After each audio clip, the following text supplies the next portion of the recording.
Perintah Allah yang harus dilaksanakan disebut dengan wajib. Istilah lainnya adalah fardu. Dari sinilah istilah fardu kifayah berasal. Karena fardu atau wajib dilihat dari subjek pelakunya terbagi menjadi dua. Pertama, kewajiban yang melekat pada setiap individu muslim seperti sholat, puasa, zakat, haji, berbakti kepada kedua orang tua, menghormati tetangga, melayani tamu dengan baik, dan lain sebagainya. Kewajiban seperti ini disebut fardu ain. Dan yang kedua, merupakan kewajiban yang tanggungannya melekat pada umat Islam secara bersama-sama. Artinya, jika telah ada sebagian dari kaum muslimin yang melaksanakan kewajiban itu, maka tanggungan umat Islam yang lain menjadi gugur.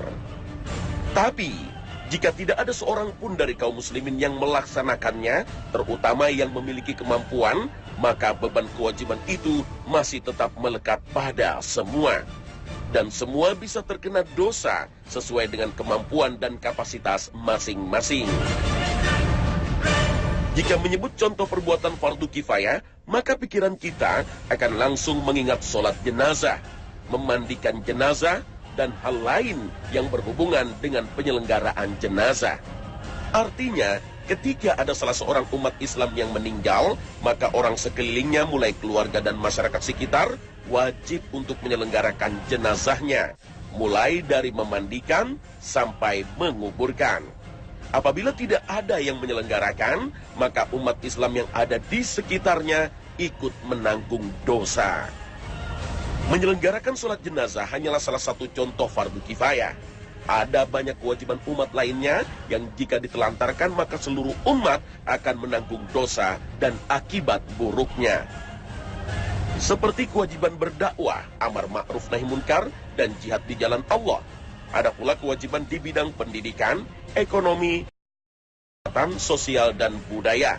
Jika umat Islam tidak peduli, maka seluruh umat akan berdosa.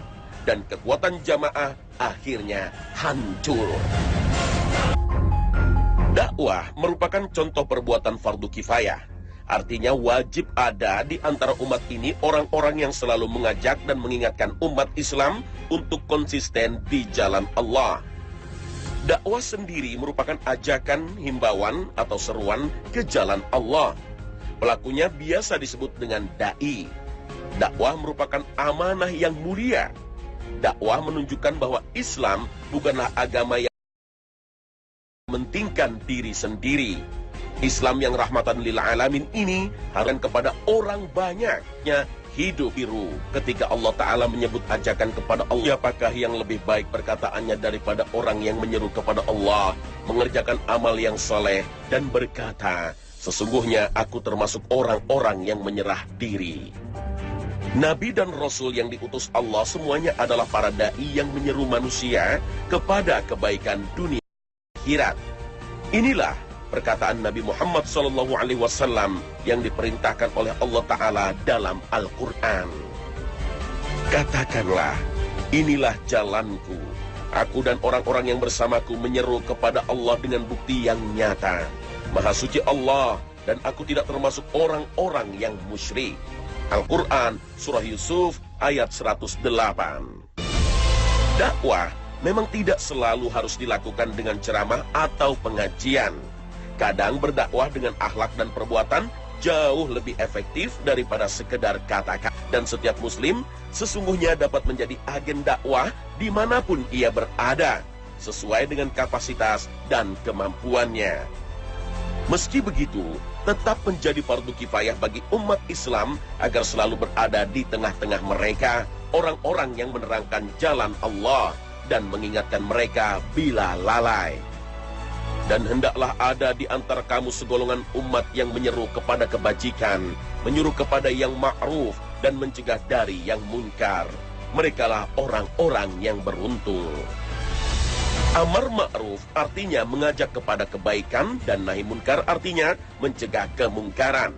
Seorang muslim bukanlah semata-mata baik terhadap dirinya sendiri, melakukan amal soleh dan meninggalkan maksiat, serta hidup di lingkungan khusus, tanpa peduli terhadap kerusakan yang terjadi di masyarakatnya. Muslim sejati adalah orang yang saleh pada dirinya dan berupaya menularkan kesalehan kepada orang lain. Mengajak kepada kebaikan atau amar ma'ruf dan mencegah kemungkaran atau nahi munkar merupakan wilayah kewajiban yang sangat luas. Praktek ini bisa dilakukan mulai dari keluarga, lingkungan sekitar, hingga kehidupan bernegara. Termasuk mengingatkan pemimpin merupakan bagian dan amar ma'ruf nahi munkar. Sama seperti dakwah, amar ma'ruf nahi munkar bisa dilakukan oleh setiap muslim sesuai dengan kapasitas dan kemampuannya. Jika ia seorang kepala keluarga, maka ia dapat menggunakan kewenangannya untuk mencegah kemungkaran di keluarganya, membimbing istrinya tentang agama, mengajarkan anaknya sholat, dan mencontohkan akhlak terpuji di tengah keluarga. Jika ia seorang kepala daerah, bupati, atau gubernur, ia dapat menggunakan kewenangannya untuk mengajak kebaikan dan mencegah kemungkaran di daerahnya, dengan menerbitkan aturan yang mengajak kepada kebaikan dan melanggar syariat Allah. Jika ia seorang aparat hukum, maka ia juga dapat menggunakan wewenangnya untuk menindak para pelaku kemungkaran, mulai dari penista agama, para koruptor, pengedar narkoba, dan minuman keras, mencegah rekening gendut yang haram, dan pelaku kejahatan lainnya. Amar ma'ruf nahi munkar merupakan prasyarat yang dimiliki oleh umat terbaik. Jika fardu kifayah ini dilupakan, maka tunggulah detik-detik kehancurannya. Ibarat penumpang perahu yang melihat penumpang lain melubangi perahu dan menganggap itu bukan urusannya.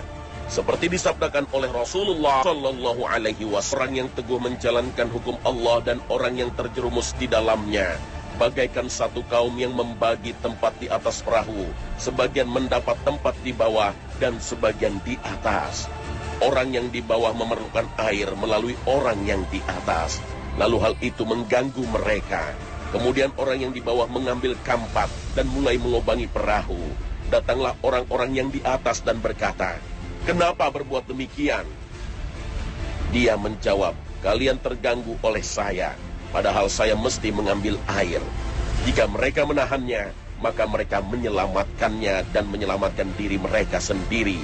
Dan jika membiarkannya, maka mereka membinasakannya dan membinasakan diri mereka semua. Hadits riwayat Bukhari. Bidang lain yang juga bukan sentuhan umat Islam yaitu ilmu pengetahuan dan teknologi.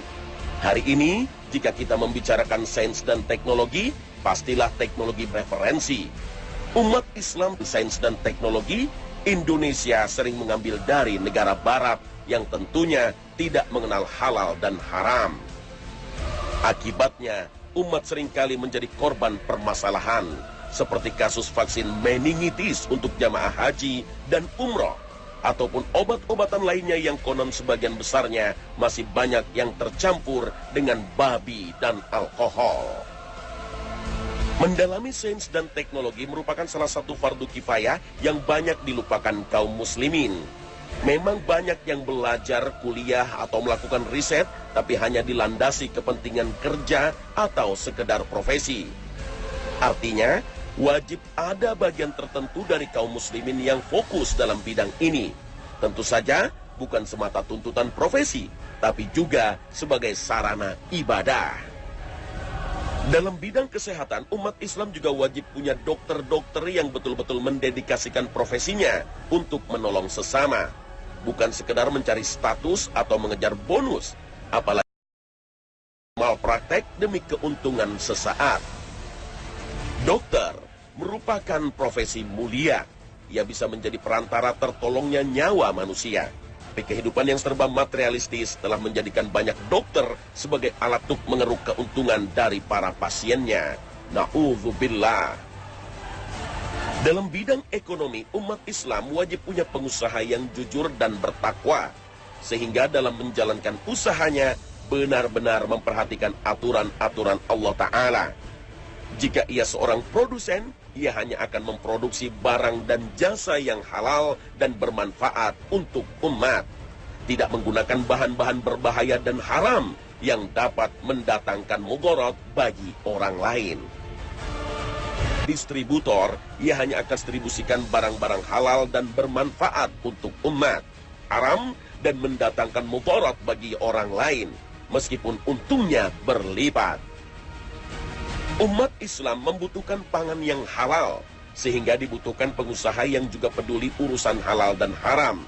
Umat Islam juga membutuhkan pakaian untuk menutup aurat dan sebagai perhiasan, sehingga perlu ada pengusaha pakaian yang juga peduli akan halal dan haram. Hal ini tentu saja berlaku sama untuk bidang lainnya.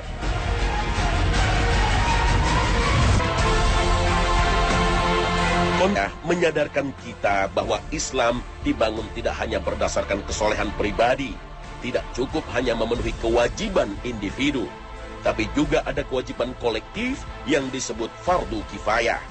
Jika ada kewajiban kolektif, berarti ada juga kesolehan kolektif atau kesolehan masyarakat.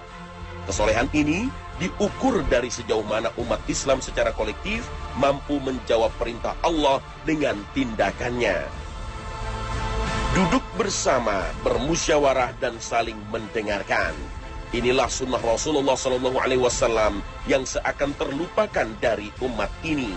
Sehingga lebih sering yang terjadi saling menyalahkan dan kelompok organisasinya merasa yang paling benar.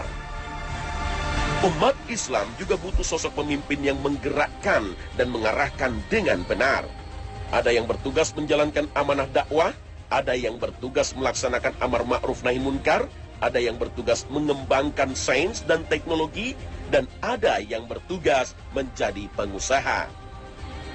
Bisa kita bayangkan jika masyarakat muslim tidak hidup dalam kesatuan dan tidak memiliki pemimpin yang mengatur urusan fardu kifayah, maka akan banyak urusan umat yang terbengkalai.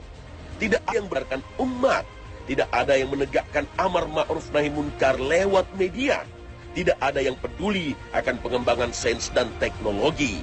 Padahal semua saling melengkapi, sama-sama bekerja bersama-sama. Dan peliharalah dirimu daripada siksaan yang tidak khusus menimpa orang-orang yang zalim saja di antara kamu. Dan ketahuilah bahwa Allah amat keras siksanya. Al-Quran Surah Al-Anfal ayat 25.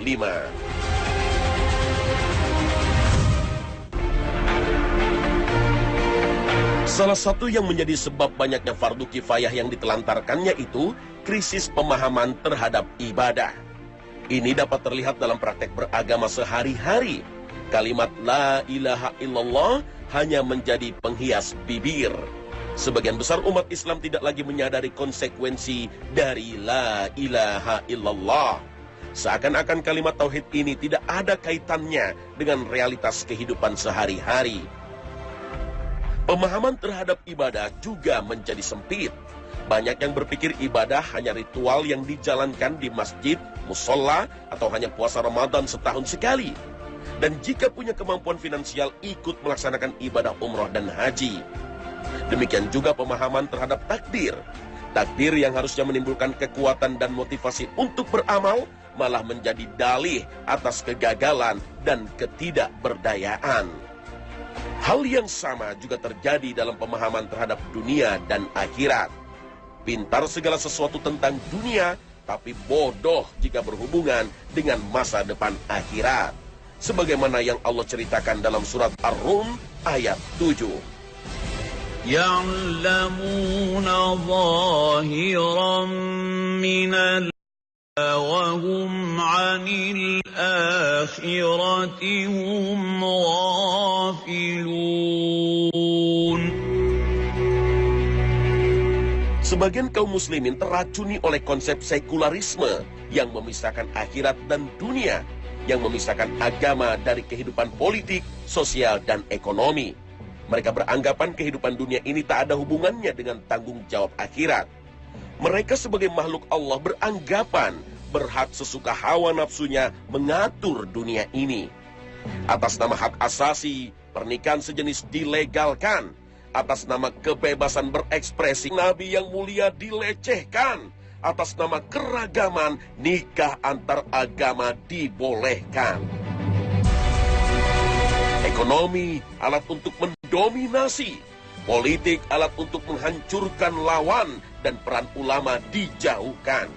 Lupa bahwa pendiri bangsa ini adalah para alim ulama dan umat, bahwa bukan barisan pasukan hak asasi yang berjuang untuk bangsa, para pecundang bersentaruh untuk tegaknya merah putih. Jadi, tidak berlebihan rasanya jika ada yang berpandangan bahwa zaman ini merupakan salah satu fase terburuk dalam sejarah peradaban umat Islam. Dengan kasat mata, seluruh unsur peradaban yang bersifat materi umat Islam jauh tertinggal. Dan kemunduran ini semakin jelas jika umat hanya ukuran data dan angka. Hampir seluruh negara-negara Arab yang merupakan mayoritas Muslim belum selesai dengan gejolaknya. Entah karena serangan dari luar atau karena perpecahan di dalam. Dan Indonesia dengan penduduk Muslim terbesar di dunia tengah mengalami berbagai hambatan kemajuan. Sebuah survei yang pernah dilakukan oleh Institut Ilmu Al-Quran menyebutkan bahwa 65% umat Muslim Indonesia buta Al-Quran. Artinya, hanya 45% yang bisa baca Al-Quran. Apalagi yang bisa membaca dengan baik dan benar tajwid. Pastinya, angka yang didapat akan lebih kecil lagi.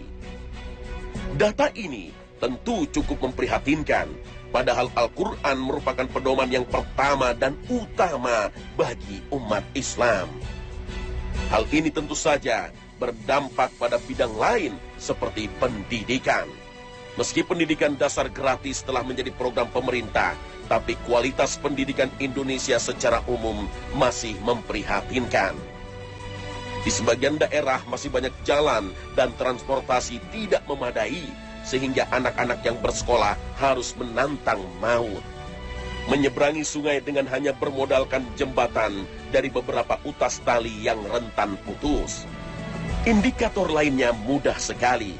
Tidak ada rumah di tengah kota Jakarta di kisaran puluhan juta rupiah. Semua di angka puluhan miliar rupiah. Sementara upah dasar masih di bawah 3 juta. Tidak akan ada kesempatan tinggal bagi penduduk miskin di Jakarta. Bak Singapura yang berpindah ke Jakarta. Lebih dari 70% kepemilikan tanah dikuasai oleh non-pribumi. Maka buat siapakah sejatinya APBN? Maka di manakah kewajiban sosial fardu kifayah kita, Ceng? Sementara rakyat sang pemilik asli tersingkir. Wallahu a'lam. Marut-marut. Salah satunya disebabkan oleh alpanya umat Islam terhadap kewajiban kolektifnya. Atau dalam istilah hukum, fardu kifayah. Fardu kifayah tidak sebatas ibadah yang sifatnya ritual saja. Ibadah sosial yang berkaitan langsung dengan hajat hidup orang banyak, termasuk bagian dari fardu kifayah. Kita akan menanggung dosa jika tidak ada yang mempedulikannya. Semoga Allah Subhanahu wa Ta'ala memberi kita kesadaran dan kekuatan untuk melaksanakan fardu kifayah yang telah banyak ditinggalkan. Amin ya Rabbal Alamin. Terima kasih perhatian Anda, dan wassalamualaikum warahmatullahi wabarakatuh.